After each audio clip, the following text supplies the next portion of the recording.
I had my suspicions, but I hoped I was mistaken. Susie and I have been married for 7 years and we have 2 boys, ages 4 and 6. I work in upper management at a tech company, and Susie had a job in the accounting department of a small business. She always wanted to work, and I was supportive of that. We dreamed of retiring someday and enjoying a comfortable life. We would leave home at the same time each morning, taking turns dropping off the boys at daycare and preschool. Throughout the day, we exchanged texts, and I generally picked up the kids in the afternoon. Susie would always be home, preparing dinner. We'd spend our evenings playing with the boys, watching TV, putting them to bed, and then enjoying our private time together, which usually happened 3 times during the week and a few more times over the weekend. Neither of us ever had complaints. About 3 months ago, a new woman started working at Susie's office, and they hit it off right away, possibly because she was also married with 2 boys the same age as ours. We ended up spending some weekends at each other's houses for barbecues and playdates with the kids. I didn't particularly like either of them. The woman smoked and treated her husband like a servant rather than a partner, constantly ordering him around. He was so submissive that when she scolded him for spilling his beer he was drinking a lot, he apologized like a reprimanded child. 2 weeks ago, we were at their place. Susie and the woman, Anne, were inside making snacks. The kids were watching a Disney movie, and Paul, Anne's husband, and I were on the back deck drinking. I was still nursing my first beer, while Paul was on his third, and had clearly started before we arrived. He was slurring his words. "I never would have guessed you were one," he said. "I always thought you were so tough and macho, but I guess they come in all forms." To be honest, I was ready to leave shortly after we got there, but I tolerated his drunkenness on the deck just to keep him away from the kids. "What are you talking about? No one would think I'm one," I replied, confused. "You let your wife go out every week with Anne. What do you think they're doing? Girl talk until midnight." I need to clarify something. About 2 months ago, Susie began going out on Wednesday nights with her co-workers. At first, she'd be back by 8, saying they had dinner and a drink or 2, but one night she came home at 11:30. After showering and getting into bed, she explained they had gotten caught up talking about work issues and lost track of time. She mentioned needing a shower because Anne smoked, and Susie hated the smell lingering in her hair. She was too tired that night, so we just snuggled and went to sleep. For the last 2 weeks, coming home around midnight had become the norm. I love my wife and trusted her, but I started feeling uneasy when she was less affectionate on the nights she went out. She always showered, claiming it was because of the smoke. But last Wednesday, I checked her clothes. They did smell like smoke, but I couldn't find her panties in the hamper. They were hanging over the shower rail, freshly washed. This is what sparked my curiosity about Paul's comments about cuckolding. "So you think our wives are going out each week and hooking up with other guys?" I asked. "Oh, I know they are," he said with a loud burp. About a year ago, I saw a hickey on Anne's chest and a bruise on her hip. I knew I hadn't put them there, so I confronted her. She admitted one of her black bulls got rough. "Why are you still with her?" "You should have left," I said, bewildered. "Same reason you'll stay with Susie when she finally tells you. We live in a no-fault state, so if we divorce, it doesn't matter who files. She still gets alimony, child support for 2 kids, the house, and I foot all the bills. That would leave me in a shabby apartment, barely scraping by. That's why I'm still here." I was stunned. "But what about your relationship? How can you still be intimate with her, knowing she's cheating?" I asked. "Oh, we still get together whenever she wants, even after she's been out. I think she enjoys making me do it," he said. "How can she force you into that?" I asked again. "What do you mean?" "If I don't do what she wants, she'll divorce me. Remember the cat food?" I inquired further. "How often does she go out?" He answered. "A couple of times a week. Susie only goes out with her once a week, and the rest of the nights we're home together." I replied, "That'll change. She'll start attending parties, initially saying it's a baby or wedding shower. She'll have a convincing excuse for being out until 2 or 3 in the morning. Then she'll complain of headaches, say she's on her period, or be too exhausted for a couple of days. Just wait and see." The girls came out onto the deck right then, so we didn't say anything further. A couple of hours later, we were back home. Susie kept busy with the boys while I retreated to my man cave to work on the computer. That night, when I finally went to bed, I was the one too tired. I'm not one to just wait and see like Paul suggested. When Wednesday arrived, I received a text from Susie saying she was going out with the girls and might be late. I fed the boys, put them to bed, and after some boring TV, finished my work in my man cave. Then, I parked myself in the living room, waiting for Susie. It was 12:15 a.m. when I heard her key in the door. As she stepped in, I flipped on the light, startling her. "Damn, Jack, you scared me. What are you doing up at this hour?" she exclaimed. "Waiting for you to get home from the Mandingo Club." "Did you hook up with a black bull?" I asked. "Jack, what are you implying?" "That I'm cheating on you. We had dinner and then started talking." I cut her off. "Don't even start lying. You know my job, I know where you were and what you were doing. Technology is incredible." She gave a wicked smile. I knew what was coming. "So what? There's nothing you can do about it. If I want every black guy in town, you'll just have to deal with it. This is a no-fault state. Divorce me and I get alimony, child support, the house. And you pay for everything. You might get to see the boys once a month if you're lucky. I'll move one of my bulls in to help with the kids, and there's nothing you can do. You'll be stuck in a crappy apartment, eating tuna out of a can. Get over it. It's probably just a phase, maybe a year, maybe 2 or 3, and I'll be over this obsession. Then we can go back to our plans. Now, I'm going to shower and get ready for bed. Be there when I get in. You know I like you to spoon with me at night." That speech was rehearsed. I'm sure Anne had coached her. I turned off the light and walked upstairs. That night she didn't try to hug or kiss me, but I still spooned her. No sloppy seconds or any other nonsense. The next morning, things were back to normal. I didn't want to upset the boys more than they would be in the coming weeks. Before heading to work, Susie told me there was a baby shower on Saturday night, and she was going with Anne. I smirked and told her, "You were never a good liar, Susie. If I have to accept you with a bunch of black guys, at least tell me the truth about where you're going," she replied. "One of Anne's black friends is having a party, and I'm invited. I'll be back around." 3 a.m. I responded. "See? That wasn't so hard, was it?" Susie said. "Jack, I love you. I always will.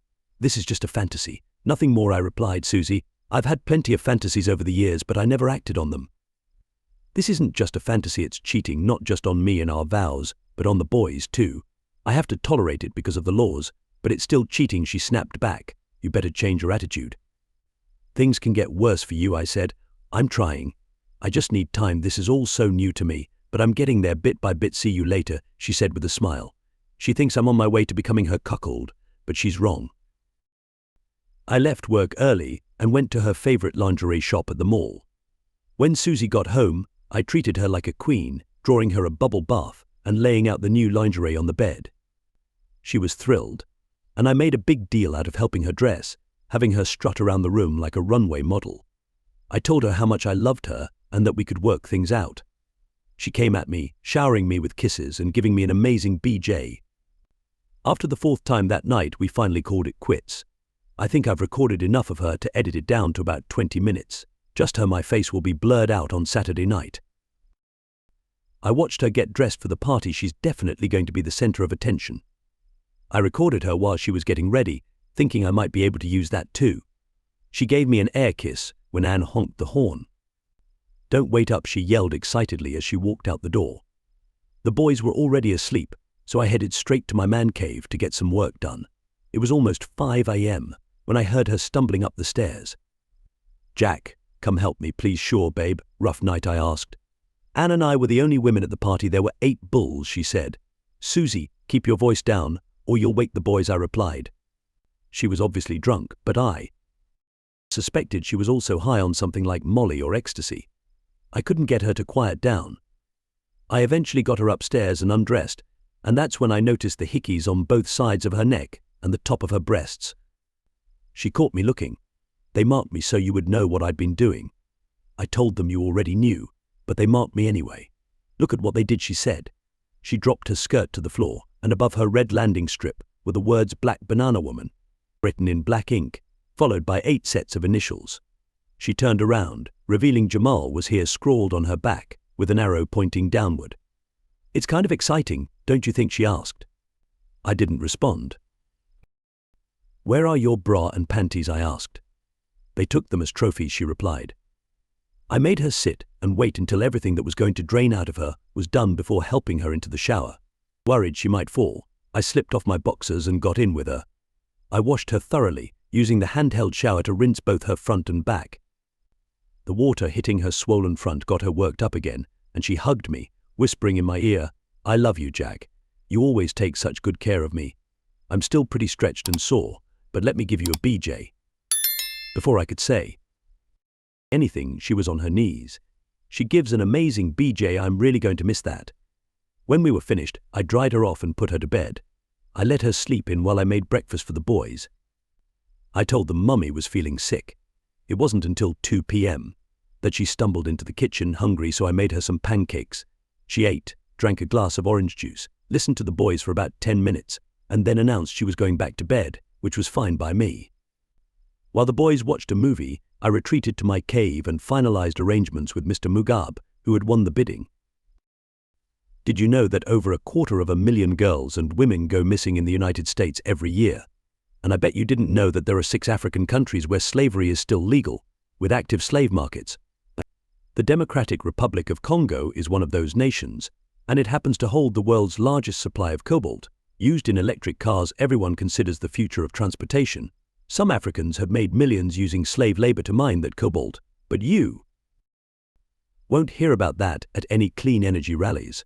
In my line of work, I spend a lot of time tracking cybercriminals on the dark web. That's where I put Susie up for sale, accompanied by her picture and description: a 26-year-old natural redhead beauty, 5 tall, weighing 115 pounds, with 34 C breasts that barely sag. She has green eyes and glowing ivory skin typical of redheads. She enjoys all forms of intimacy and has a weakness for big black guys. Bidding starts at $50,000. I also attached a video. I closed the bidding when it reached $115,000 and got in touch with her new owner. After some emails, I agreed to accept $100,000 if he would provide me with specific items. He agreed. Susie didn't go to work on Monday. I assumed she stayed in bed all day. However, she did have dinner ready when the boys and I got home. Tuesday was back to normal. She went to work as usual. On Wednesday around noon, I got a text saying she was going out with Anne after work. I guess she's feeling better. She was home just before midnight, showered, and came to bed. I didn't ask any questions. Thursday night, after the boys were in bed, I invited her into my man cave for a talk. "Susie, I've been thinking a lot about this new lifestyle of yours, or ours, I suppose. I think I'm ready to join you," I said. She grinned like the cat that got the canary. "Thank you. You'll be so thrilled. We'll start slow. I won't push you into anything you're not ready for. But soon you'll see, just like Paul, that this can be very fulfilling for you too." She was getting ahead of herself. "Babe, I want us to take a vacation, get away from everyone we know for a few days. I think I'd feel more comfortable away from familiar faces. For my first time, I'd put a lot of thought into this and booked us a flight to the Cape Verde Islands off the coast of Africa. You can relax on the beach during the day while I watch you flirt with the locals, and at night we'll head to a club where you can dance with different black men. When you find one you want to get close with, you can bring him back to our room and explain that I like to watch. I'll do whatever you want, stand in the corner or sit naked in a chair while you're with him.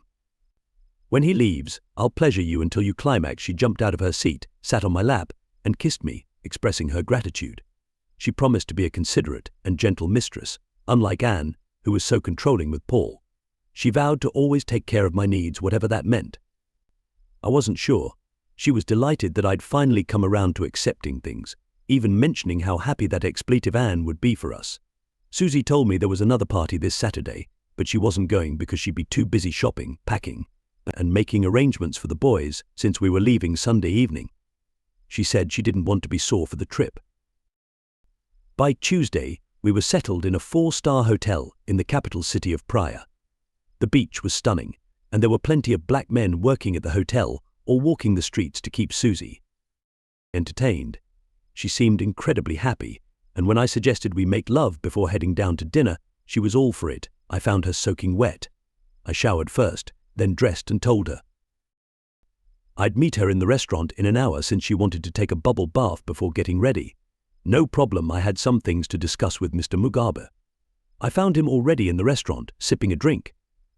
He looked exactly as I'd pictured him, around 40 years old, about 6'A", and weighing roughly 240 pounds with a shaved head. He stood up as I approached, and we shook hands. The 2 men with him were his personal security.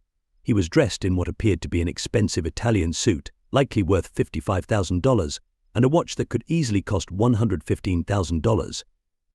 Once we sat down, he smiled and mentioned that he had wired the money earlier that afternoon after receiving pictures of US checking into the hotel. I confirmed that I had received a notification from my bank that the funds were in. He suggested a plan for the evening, which I agreed to. I was finishing my drink when Susie entered the restaurant, looking stunning. "Introduce me to your friends," she said, smiling at Mr. Mugabe. He had stood up as she approached, took her hand, and said, "I am Winston Mugabe. These two are part of my security team." He pulled out her chair, and she sat down. Jack mentioned his wife would be joining us. "But I didn't expect you to be such a lovely woman." "You are easily the most beautiful woman I've seen since arriving here," he complimented, his gaze fixed on her. "Thank you, Mr. Mugabe.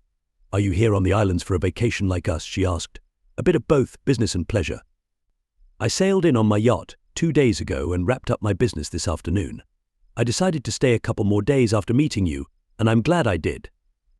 "I don't mean to intrude on your dinner," he replied, starting to stand. She placed her hand on his arm. "No, don't go. Stay and join us for dinner. We can chat, and you can tell me all about Africa." He sat back down, snapped his fingers, and 2 waiters rushed over. "I'll join you, but dinner is on me," he said, ordering something in his native language before dismissing the waiters. Susie was captivated, hanging on his every word as he spoke about his tribe, his status as the eldest prince in line for the throne, his education in England, and his current role managing their cobalt mines. Dinner was served. It was some type of fish I didn't recognize. We were just finishing up when the band began playing in the club. Mr. Mugabe invited us to join him, taking Susie's hand and leading her across the lobby into the club, while I followed slowly behind. We found a table, and he immediately ordered drinks. Before long, he asked Susie to dance. It was as if I didn't exist. She never. I reassured her I would play along. In all the years we'd been together, I had never heard Susie speak like that. Mugabe returned to the table and sat down. "Is there an issue?" she asked. "No, nothing like that, just something I needed to handle back home before it gets too late," he replied. "Why don't we take this party to our room?" "My woman can be straightforward," Susie suggested. He looked into her eyes and asked about me. "Don't worry about him, he likes to watch," she responded. Mugabe knew why she was really there. "That's perfectly fine with me, but I'd prefer our first time to be special, just you and me, if that's okay with you. I'll extend my stay, and we'll have plenty of time to play games over the next few days. How about tonight we go back to my yacht and get to know each other?" he suggested. Susie never glanced at me or asked for my opinion. "I'd love that," she said. There was no kiss goodbye or even a look in my direction as he took her hand and led her into the lobby. That was the last time I saw my wife, Susie. After they left, I finished my drink, watching the dance floor filled with mostly well-dressed black men dancing with white tourists. Not once did I regret my decision. The $100,000 would be saved for the boys' college fund. But I went to our room and packed all of Susie's belongings into her suitcases. As I was finishing, there was a knock on the door. I had been expecting it. One of Mugabe's bodyguards took the bags and handed me an envelope before walking away without saying a word. I spent the rest of the week lounging on the beach and browsing the shops in town. I flew home on our scheduled flight, without Susie, of course. Back at home, I told the boys their mum had decided to stay on the islands a bit longer. I was delaying the inevitable pain as long as I could. 3 days later, Anne called. I explained that Susie had met a wealthy African man and run off with him. She didn't believe me and kept shouting, "What did you do to her?" as I hung up the phone. The next afternoon, Anne showed up at my door with a black detective. He wanted to know why I hadn't filed a missing person report. "She's not missing," I told him. "The last time I saw her, she was leaving with a black man to spend the night on his yacht." I handed him a copy of Susie's passport, showing an exit stamp from Cape Verde dated 3 days before I left. "I found this online," I added, handing him an email printout showing her entry into the Democratic Republic of the Congo 6 days later. That's where she is now, living like a queen, while the first I'm here taking care of the kids and paying the bills. "I can't believe she did this to me." The detective thanked me for my time, and they left, with his hand noticeably on Anne's back the whole time. I figured he was one of her bulls, doing her a favor, and she'd probably repay him on the drive back. Later, she'd kiss Paul. That could have been me getting that kiss if I hadn't taken action. Using the copies of Susie's passport that Mugabe had given me, I filed for divorce. It took some time, but I finally freed myself from that cheating woman without having to eat tuna fish out of a can. Revenge is best served cold, as they say, a line taken from Dangerous Liaisons, written by Pierre Chodelos de Laclos in 1782. About 5 months later, I was at a small cafe having lunch when Anne's husband, Paul, sat down uninvited. After a bit of small talk, he started discussing his relationship with Anne. Things had gone from bad to worse. She's got me wearing a chastity cage. I haven't climaxed in over a month, he said. Why? I asked. She said I embarrassed her in front of one of her friends, how I inquired. I was cleaning up after him when he got aroused again and wanted me to continue, but I refused. Now, I'm stuck in this situation indefinitely. I wish she'd find a rich guy with a big banana and leave me, like Susie did with you. Man, you were lucky. Yeah, very lucky, I replied. Paul gingerly got up and left, but his words got me thinking Anne was the root of all the problems Susie and I had. That woman needed to pay. After the boys were in bed that night, I came up with a plan. Susie was going to send Anne an email, or at least it would look that way. First, I contacted Mr. Mugabe and asked if he'd be interested in a 28-year-old blonde who was as beautiful as Susie. I told him her story, and he offered $50,000 sight unseen, promising another $25,000 upon delivery if she truly was as pretty as Susie. I agreed to let him know when to expect delivery. I couldn't help but ask about Susie. I was curious after almost 5 months. She wore on my nerves quickly. She's now performing 3 shows a night at one of my clubs and is doing quite well. She accepted the training faster than most and seems content. You should come see her perform. I'm sure you'd enjoy watching. He laughed. I doubted Susie was enjoying much of anything these days. After ending the call, I started drafting the email from Susie to Anne. Dear Anne, I'm sorry it's been so long since I've reached out. My life feels like a dream, you wouldn't believe it. First, I was welcomed into Winston's tribe. You would have loved the ceremony, shared by all his royal family members. Then the wedding Africans loved to share. Afterward, we flew to Paris on the family's private jet, and my new husband let me shop for anything I wanted. Now, I'm back in Kinshasa, living in a palace. I don't lift a finger. We have maids, gardeners, and slave girls who cater to my every need. Some days I spend the whole day lounging by the pool, getting pampered like the queen I will become. But I miss you. We had so much fun together, always making the most thrilling and adventurous plans.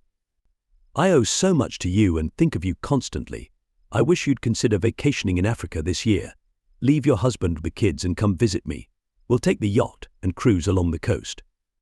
I'll ask Winston to bring his brother, Montgomery. He's single, and trust me, he's just as well endowed as Winston. You'll adore him. I could even get you into their tribe. You know how much I love watching you in a group setting. Think about it. Love, Susie. I sent that message, and within an hour, I got a reply. Dear Susie, so wonderful to hear from you. Your life sounds so incredible, and I'm thrilled for you. Thanks for giving me credit for helping you escape the boring life you had here. Mine's about the same as when you were here. I still go out on Wednesdays and party most weekends, so I won't bore you with the details. You know how it goes. Oh, one thing has changed. I have Paul in a chastity cage. After I had Jamal rough him up for embarrassing me, I locked him in. It's been over a month now, and he's constantly crying and begging me to take it off. I love your idea of a vacation. We were planning to take the kids to Disney, but World next month. I could let Paul handle that trip, and I could come see you. But as usual, it's all about the money. We can't afford tickets to Africa and Orlando right now. It took us 2 years to save for Disney. But Monty sounds tempting. Keep in touch. Anne. Not wanting to seem too eager, I waited 2 days before responding. Dear Anne, sorry for the delay in getting back to you. We took a trip to the mines, flying in helicopters over the jungle and mountains. Africa is breathtaking. We stayed at our other home, a grand mansion with everything a girl could want, including plenty of young male and female slaves to cater to her needs. Don't worry about the money. Just tell me when you can come and when you need to be back, and I'll handle everything. Pack summer clothes and bikinis. Love, Susie. Her reply with the dates came almost immediately. An hour later, I had booked all the flights for Mrs. Anne Jones to travel to Kinshasa in the DRC. It was a round-trip ticket. But she'd only use half of it. She wasn't coming back. Mr. Mugabe was delighted with Anne and sent me an extra $25,000. But the day before Anne was supposed to return, I sent Paul an email from her account saying she had met someone new and was staying in Africa. Short and to the point. About 2 weeks later, while I was having lunch, Paul sat down across from me again, uninvited as usual. "I wanted to thank you," he said, "for what I asked. I don't know how you did it, but I just left my lawyer's office, and he told me I shouldn't have any issues divorcing that woman. What happened?" I asked, "No, I'm not playing this game with you again. Just thank you." He got up and left the restaurant. I noticed he was moving normally again. There are always options, and that wraps up today's story. If you enjoyed it, please give this video a thumbs up and leave a comment below. Your support helps the algorithm share my content more widely. If you're new to the channel, don't forget to hit that subscribe button. It really helps me continue creating more stories for you. Thanks for watching, and I'll see you in the next one.